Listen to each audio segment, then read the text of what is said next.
Welcome back to Two Colonels and a Bucket. I am your host, William Bergman, along with my co-host, Millennial Garrett Daly, man of mystery to many women. How's it going, hi, folks? Garrett. Hey, guys. How's it going? So we are at, we're going to be at episode 11, everybody. And we'll get to that in a minute. We're going to do some quick notes, and then we'll get into it. Okay, so Garrett, Borman and the Devil documentary. Did you hear about that? The Exorcist 2 has a documentary. Ooh. It's going to be great. Yeah, I thought that I got to see that. It's such a train wreck. I am totally down for that. And then the new Nightmare on Elm Street obviously is in the making by Paramount, and now Warner Brothers has a Nightmare on Elm Street in the works as well. Oh my God, yes. So the way it works is Paramount has the domestic rights to make a movie in the United States. Warner Brothers has the international rights to release a movie overseas, a Nightmare on Elm Street movie. How is that going to work? I don't know, but we're getting tons of Freddyville, and I cannot wait for it. We are going to get tons of Freddy, ain't we? It's going to be Freddy. Did you see the campaign for that dude trying to be Freddy Krueger? I did see the dude. Dude, he looks like great. I mean, he looks great. Yeah, he looks great. He's got a great attitude. He looks like Robert Englund. I thought it was his son. I kept looking at him. I was like, is this your love child? Like, what is this? And I was like, played dude. The younger Robert Englund. I'm like, give that guy the job. Just let him do it. Fucking let him do it, dude. Like him. I like him a lot. He looks great. All right, so we got to mention, unfortunately, we had some passing. We did. We lost Vincent Pastore from The Sopranos, passed away. Mm-hmm. Big pussy to people, fans of The Sopranos, he passed away. Jim Crut from Dawn of the Dead, who is the well-known zombie chop top scene in Dawn of the Dead. He passed away. We lost Reggie Bannister from Phantasm. Man, that guy was a sweet guy. I know Jihad worked for him on a couple gigs with him, but I met him at a show back in Maryland, and he was so cool. So cool. And he also lived like right down the road in Long Beach where I lived. So he was super cool. We lost they didn't say anything, but he had died earlier. Screaming Mad George, the makeup guy who did Dream Master, he passed away, I think, of a heart attack or something. It's so sad.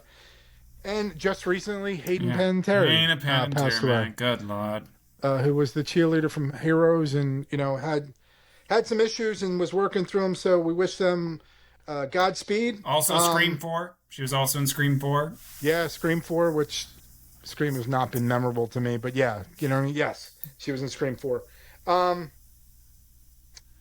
Jim Carrey's in talks to play George Jetson. How do you feel about that? I mean, sure. At this point, I mean, it's a little older, but it'll work. It's a little older, but it's Jim Carrey, so go for it. Why not? Yeah. Yep. New Leprechauns in the work. Did you hear about that? Leprechaun. I did hear New Leprechauns in the work. They're talking Warwick Davis potentially. Yeah, maybe they're could talking come about bringing back. him back. Maybe. I hope so. I would love to see that. New music by John Carpenter. He just released a new album called Cathedral. Did you hear about that? Cathedral? I've heard about it. I've not listened to any samples. They're doing a release party in LA now. So yeah, Cathedral's coming out. Nice. David S. Sandberg's got a new movie coming out called Mommy's Home. Did you hear about that? It's about a cryogenically it's about a cryogenically frozen mom who is unfrozen and comes home to her family. And it's supposed to be crazy. That. And then Tom Savini, man, just lost his house to a house fire in Pittsburgh. Lost all those iconic props, Friday the 13th and all that stuff. They're, at 80 years old, getting your house burned down, that sucks. So we wish him well. Saw a couple new movies, Garrett. I saw The Grey finally that you told me to see. I finally watched The Grey with Liam Neeson. Met the Wolves. Ooh, yeah. What'd you think? I love that movie. Wasn't that great? Oh my God. Super good, man.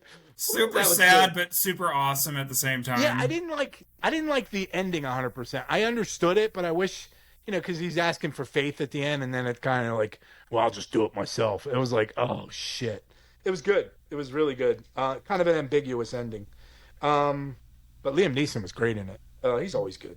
I saw a couple movies. I saw the Last House on Netflix. Ooh. Where they were doing that on Sunset Boulevard. That dude was inside the billboard doing the marketing campaign, and people walking by. He was holding signs up. They were marketing the movie. Did you see that on the? I saw that. KCLA? I saw on Instagram. Yeah. The movie is terrible. Oh, the movie's absolutely terrible. Everybody. Oh, great marketing. Great marketing. Great marketing because the movie's horrible. It starts off good, bad acting, and then it just gets progressively worse and worse and worse and worse. But I did see a good movie over the weekend, and I want to tell everybody about this movie because it was way better than I thought it was. And that is The End of Oak Street. That was good, man. That was good. Holy shit, was good. That should have been in the Jurassic Park franchise. That would have been a great compliment to bring that into the sequels. Fantastic movie. I loved it. So that's all I got, and I'm going to hand it over to Garrett now because we are doing episode 11. It is Millennial Week, and he is going to introduce the movie. Take it away, Garrett. I would love to, Bill. Thank you for the honor. Yep. Yeah, that's right, folks. Tonight is my pick, and tonight I felt like since we've never done a creature feature on this show, we're now in the double digits with our episodes, and I chose 1997's The Relic. Now, to be all fair, I have never seen this movie. This was my first time seeing it, and I would definitely love to share you my notes on here.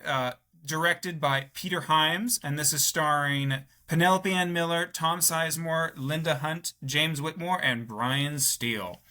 This is a film about I am not going to pronounce this, as a anthropologist who is down in the Amazon. He meets with a tribe and drinks a substantial, interesting, weird liquid that never really is identified. And then he is trying to prevent a package from being delivered to the museum in Chicago, which he unfortunately fails. And then we cut to Chicago, where we meet our stars who are investigating a murder, it would look like, recently, and some disappearances. And what I can say about this film, folks, is that, wow, I really enjoyed the heck out of this movie. I know it sounds like I'm rushing here with the info, but I really just want to get to the good stuff and really talk about it because there were the parts that I loved about it. I mean, you have Stan Winston coming in to do the effects in this film. He's coming off a high from Jurassic Park and all these other Terminator, all these other films. Even though this film has some of its unfortunately terrible CGI moments, like most films from the 90s, especially in that time when the CGI boom was just starting. I really dug this monster, which we'll get more into detail, because it did things differently than your standard movie monster, than just eating you. It ate only certain parts of you, and what I really dug. And so I've never seen this film, but I want to say to Bill, have you seen this film before, Bill? Or is this your first time watching it? No, I saw it back in 1997 when it came out. So okay. Yeah, I was there opening night when it came out. My brother Mark's a big creature feature guy. It never really did anything for me, to be totally honest with you. There's some good stuff about it. I chose this particular film because I felt like with all the underrated films Bill was showing me from the 80s, I felt like I wanted to do something as what I've been always told is underrated, and was this film from the 90s, my wonderful millennial generation, which I love to share with Bill all the time. So I got to finally talk about with you. What were your thoughts on this film as our first creature feature for this show? Well, it grossed $48 million when it came out, worldwide, against a $40 to $60 million budget. So it was a failure. It didn't work. Now, the special effects by Stan Winston are incredible. Wasn't too keen on the monster, what it looked like. It like beheaded everybody, like he decapitated you, is basically. That was kind of cool. And I know they had so many people in the suit, and I know they would... it was a lot of work for this movie. It looks like they put more work into what the box office gave them, obviously. You know, they put blood, sweat, and tears in this. Oh, they put so much. I love Tom Sizemore, don't get me wrong. Tom Sizemore's really good in any movie. He kind of adds to it as the cop. But the big, we should talk about the monster's identity. The DNA reveals that the museum stalking lizard insect mutant known as Cthulhu is what it's known as. yeah, Cthulhu, is actually John Whitney. He's the anthropologist from the beginning, mutated after drinking that ritual soup in the beginning of the movie. Sorry, we just ruined it, so you shouldn't be watching this if you have to see the movie. It's in the first 5 minutes, folks, so you won't be that spoiled. Yeah, and it's funny because it only eats certain parts of your DNA, so it kind of grows and manifests bigger and bigger. Let's see. Yeah, it was a good movie. I know I do have some fun facts about it. It was based on a novel. They shot it at the Chicago Field Museum of Natural History. I know it was a big problem trying to get the location for this because they didn't want to scare kids. You know, they have a lot of field trips that come in there, so they didn't want to move it. They kept Cthulhu creature under wraps by Stan Winston, who obviously, like he said, came off Jurassic Park fame.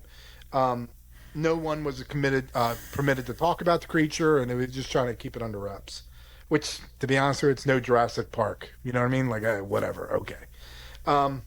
The giant monster head gate through which the superstition exhibit is entered is actually a replica of the giant monster head gate that is in the Park of Monsters in Italy. And the weird thing about that is carved over the entrance are the words, and I can't read it in Italian, but I'll read it what it means. Abandon all hope, all ye who enter here. Mm-hmm. Yeah. And according to the Divine Comedy by Dante, these are the words that are carved into the entrance to hell, which I thought was kind of interesting, right? That's really what stuck out at me. Stan Winston and his team made 3 creatures, 3 Cthulhus, with 2 people moving the heads and people on each side working the electronics. So this thing was a big pain in the ass. And Cthulhu means devil god. Did you know that? That's kind of neat. It moved really well. I mean, it was cool the way it moved and ate people and stuff like that. I mean, did you, like, is this a movie that you would have seen when you were younger, or? Oh, me? Hell yeah. I would have absolutely seen this movie. I watched so many creature features growing up and before. So you're a big creature feature guy? Okay. Oh, yeah, So is that why you chose this movie? Because you just you wanted... Obviously, we hadn't done a creature feature, which I agree. But I'm just wondering why you picked this specific one. Well, when I was thinking of creature features from the 90s, I mean, obviously, for me, my first pick was going to be one of my favorite, which was almost going to be Tremors, which could maybe be down in another episode down the road. I love that movie, but because I wanted to do something that was kind of underrated, like I had never seen before. And the reality is, I thought more about it. I mean, if I did, I don't remember it. But yeah, I never saw this movie, and I love creature features.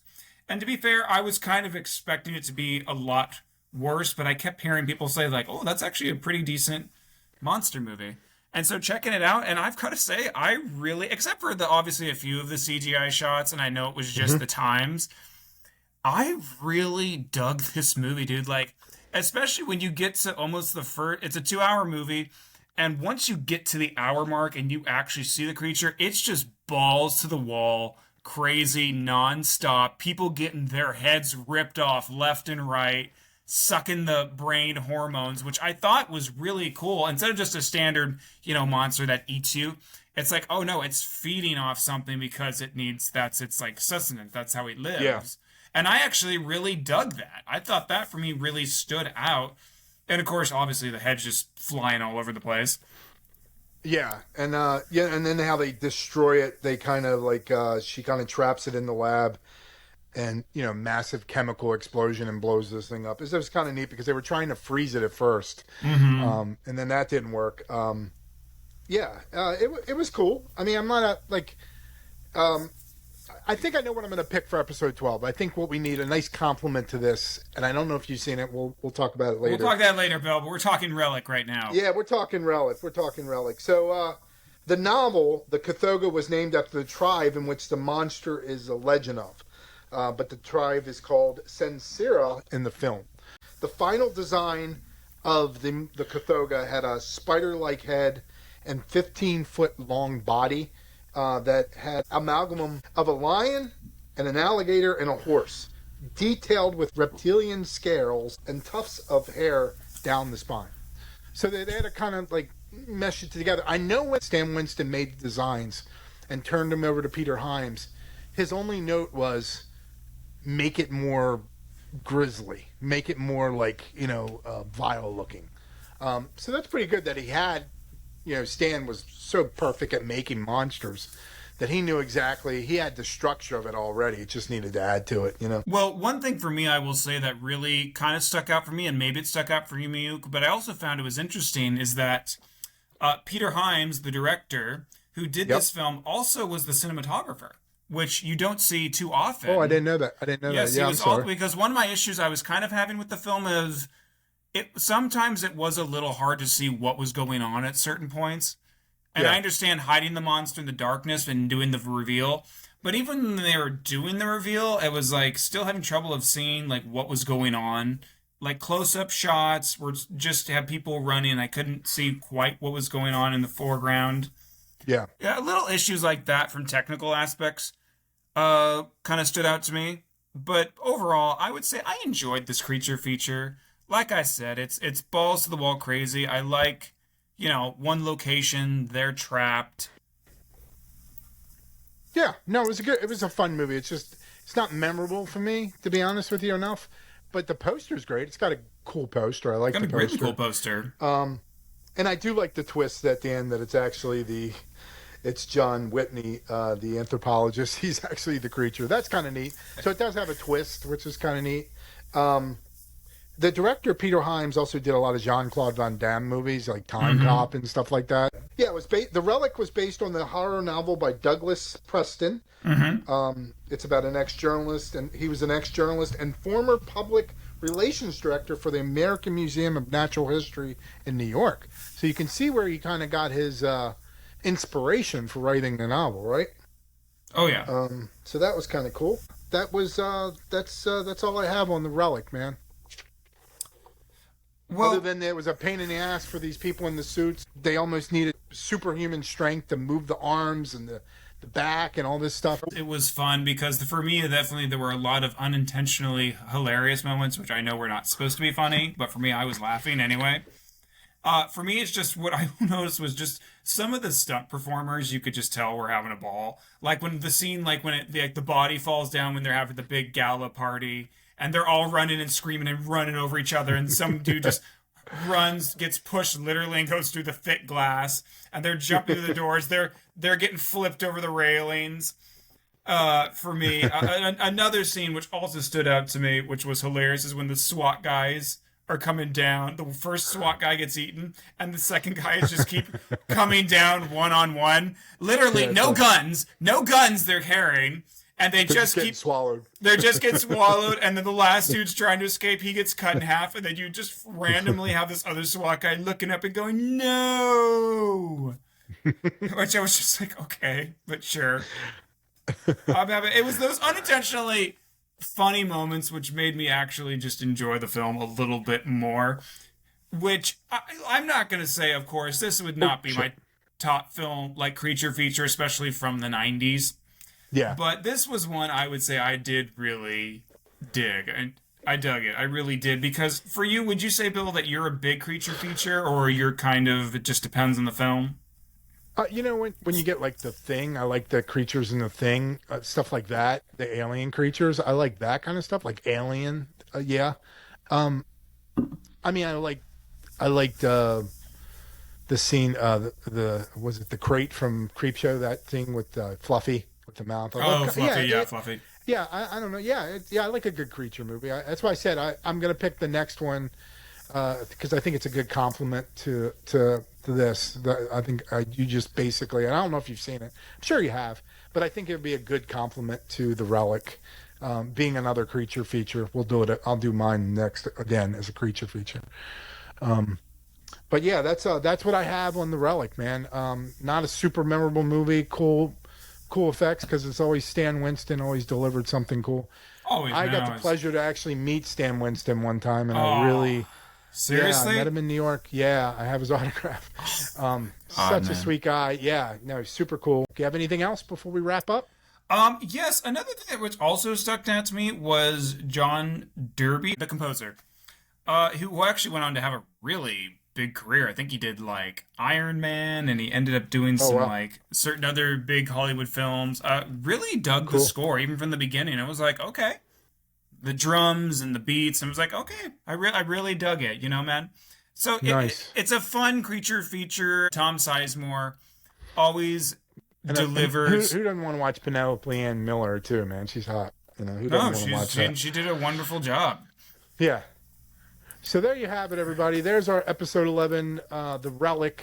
We just want to say thank you for watching. Please like and subscribe when you can. We do this appreciate it, folks. Thank you so much. Not because we're looking for subscribers, but we love. Please keep subscribing and liking, and we'll try to get more variety of different movies. I'm hearing some of the comments and stuff, and trying to get away from horror a little bit. But horror just seems that we gravitate towards that because we love it so much. It's great. But we will do other stuff. We promise. So. Garrett, it's always a pleasure to hang out with you and discuss movies. You too, Bill. Always love talking movies with you. And thank you to our wonderful watchers and listeners. We always appreciate your likes and subscribes. Yep. Well, we will see you on the next episode. Take care, everybody. Take care, folks. Bye. Bye-bye.